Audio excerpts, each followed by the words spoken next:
1,5 жасар қызымды бала күтуші допша тепті. Ана, лақтыр жерді. Мана, бір теуіп отырғанда ма аяқпен? Балдардың басынан ұрған, бір қыздың басынан ұрған, бір баланың артынан қуалап жүріп аяғымен тепкен. Бейне бақылау камерасында қыздарды ұрып, оңға солға шашып жатқан ол кім? Няня, тәрбиешінің көмекшісі Құттыбай Ализат. Ерінің астына не болған? Ерні ісініп, ерінің іш жағы қанталаған. Ал мына беті қалай көгеріпті? Қолының ізі болуы мүмкін. Сол жақ бет және иық гематомасы, үстіңгі ерін жарақаты. Бала болған тынышталдырып, 25 бала қараған оңай ма? Мен әшін бүйтіп ажыратып неғаған едім, бірақ сол камерада жаман көрініп қалыпты. Бірақ мен ұрып қол көтеріп, ондай нем болған жоқ.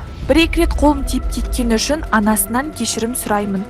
Менің жұмысқа кіргеніме 2 ай болып еді. Жаным семей қойыңыз. Сөйлесетін жер бар, сол көде сөйлесеміз. Сөйлесетін жер бар. Жоқ.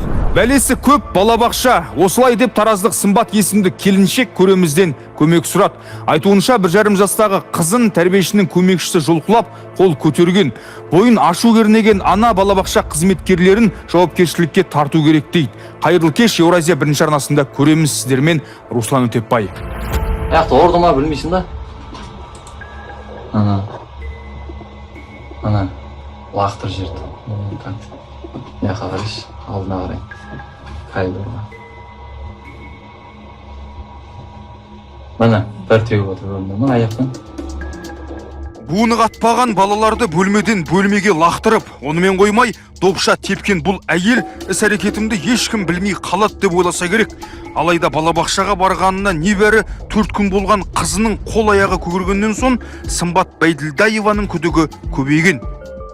10 қаңтар күні сол күні қызымды 12-лерден аса алуға барған кезімде қызыма жауапты тәрбиеші Сыздығалиева Жанар қызымды көтеріп алып келді. Сол кезде қызымның 2 көзі жасаурап, жылап тұрды, бетінің сол жақ беті қызарып тұрды, және де ерінің үсті ісініп, іші қанталып тұрған болатын. Соны көріп, мен қызым неге жылап тұр, беті неге қызарған, ерінің үсті неге ісініп тұр деп мен тәрбиешінен сұрадым. Сол кезде тәрбиешісі маған енді бала болған соң құлап қалады ғой, бала болған соң ойыншыққа таласып қалған, содан жаңағы ерні құлап қалғандықтан болды деді. Жаңа беті қызарғаны аяғымды жастыққа қойып тербеткем, қызыңызды ұйықтатқам, сол кезде сол жақ бетіне қарап ұйықтап қалған деді. Содан беті қызарып тұр дедім.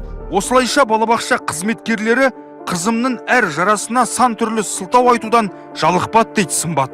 Көпке дейін қорлыққа шыдаған ол қызының тепкінің астында қалғанын білгенде қарап тұра алмапты.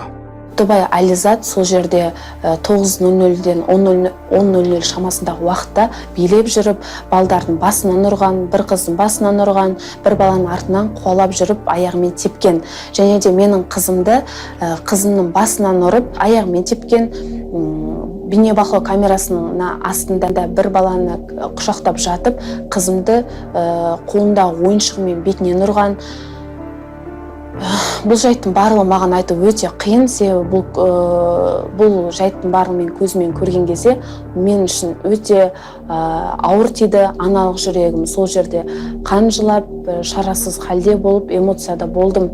Себебі маған бұл бейне бақылауды көзімен көру өте ауыр тиді. Соны көрген кезде мен өзімнің жаңағы күдігім расталды. Және де Құттыбай Ализаттың қызымды бір бөлмеден желкелеп алып келіп лақтыр жергендігіне, және де ол лақтырып жіберіп қана қоймай, аяғымен тепкендігіне, соның барлығына біз куә болдық. Ол жерде қызыма жауапты, балдарға жауапты тәрбиешісі Сыздығалиева Жанар мүлде жоқ орнында. Ол кісінің қайда жүргендігі белгісіз. Тараздағы жекеменшік балабақша қызметкерлері балаларға қол көтереме, мемлекет тарапынан қаржыландыратын мекеме болған сұмдықтан кейін қандай жауапкершілікке тартылмақ көреміз. Қызым Тараздағы балабақшадан жапа шекті деп әділдік іздей келген ана Сымбат Байділдаеваны студияға шақырамын.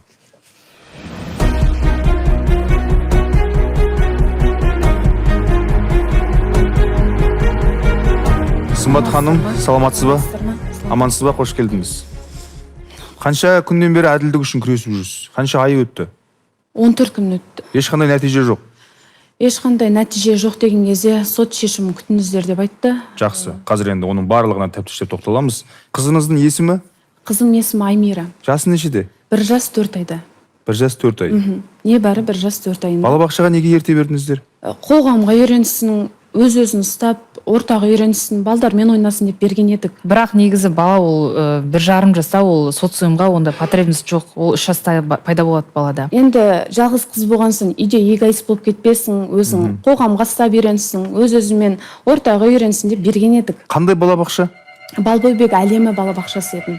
Тараз қаласында орналасқан. Аха, жекеменшік Тараз қаласында орналасқан. Енді жекеменшік болған соң ақшасын төлеп беріп отқан соң жақсы қарайтын шығар деп үмітпен беріп едік. Қанша ақша төледіңіздер? Негізгі 25 мың төленеді, бірақ жаңағы Гаранодан анықтама алып келген кезде білім бөлімінен 15 мың теңге деді. Аймира, қызыңыз бұл балабақшаға барып жүргеніне қанша күн болып еді? Небәрі 3 күн болғанда болып отыр осындай сұмдық оқиға. Небәрі 3 күн адаптация болады ғой балдарға. Сол 3 күн адаптацияның ішінде 3-ші күні осындай болып отыр. 8-ші қаңтар күні қызымның сол жақ беті көгеріп келді. Енді біз бала болған соң құлап қалған шығар деп ойладық. Құлап қалған шығар деп ойлап үндеген жоқ.